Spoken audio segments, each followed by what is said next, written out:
Let's start with the health update on how guys are progressing. Joe, Ben, and starting with Kevin. Joe is just working away at it. There's no real update, but he's still fighting the good fight and seeing if he can progress. Kevin's getting close. We're hopeful that he can play this week. He won't play tonight or tomorrow, but hopeful. I guess it would be Thursday or Sunday, I think. So Kevin's getting close, which is exciting. And Ben is still working through a number of things and reconditioning. And so he's, not going to play this week, but we'll keep working at his timeline and hopefully he can progress as well. What kind of challenges is home and home with the Raptors? Great challenge. Obviously they have a championship under their belt and continuity with their top guys. So, we really respect the way they play, how they compete. And, they also happen to be right above us in the standings. So it's, going to be a great challenge for us to try to find a way to compete in these two games and see what we can get out of it.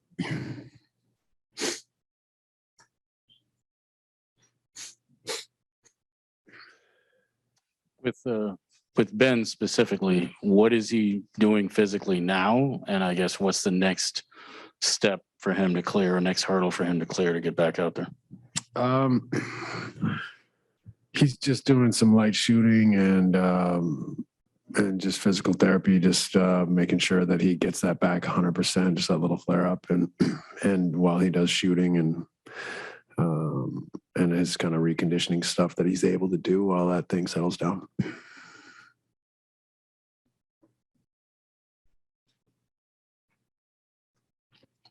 Just want to clarify, Ben, if he's not going to practice this week, or yeah, I don't think he'll practice this week.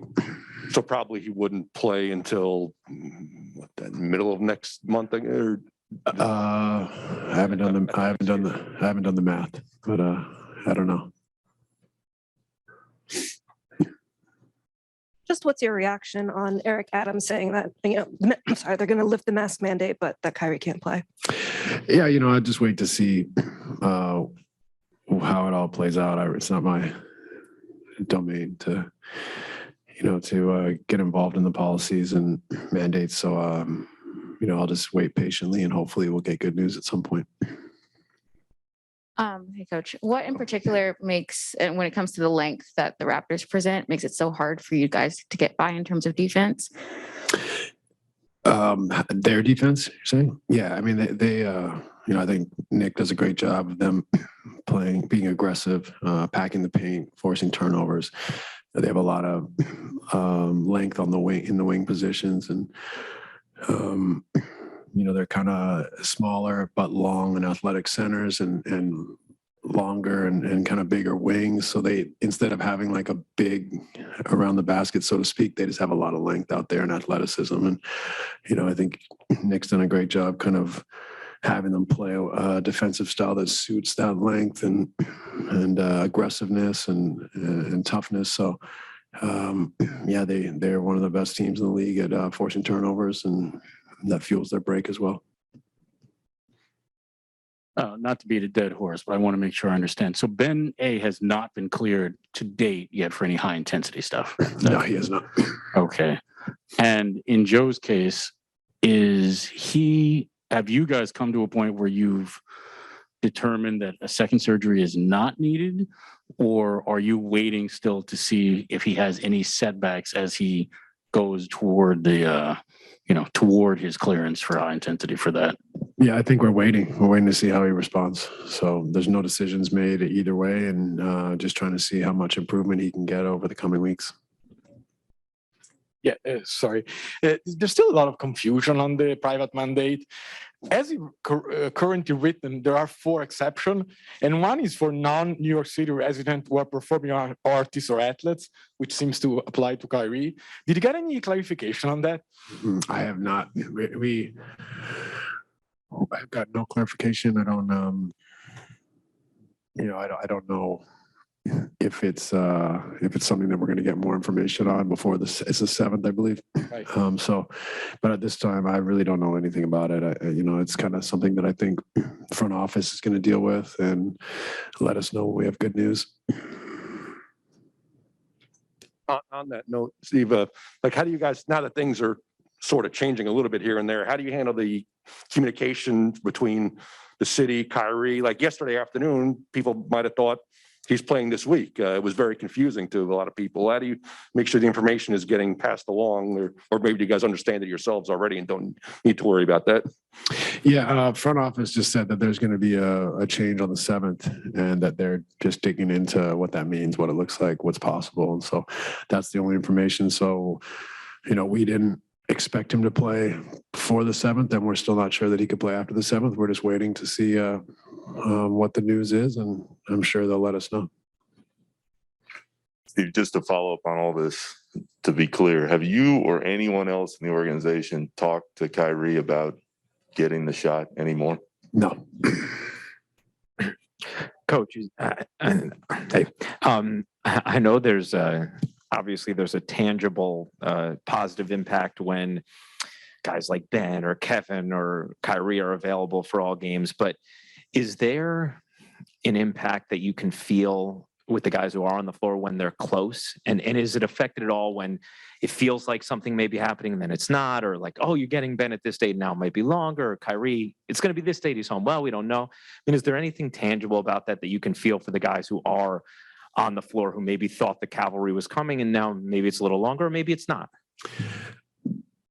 I've said it before, but I think our group's so used to adversity and misfortune as far as availability. So, I don't think we, perseverate too much on the day-to-day. I think everyone just continues to focus and work at improving. And we've asked them to come together during this difficult stretch. They've done that. We've asked them to try to improve every single day. They've done that.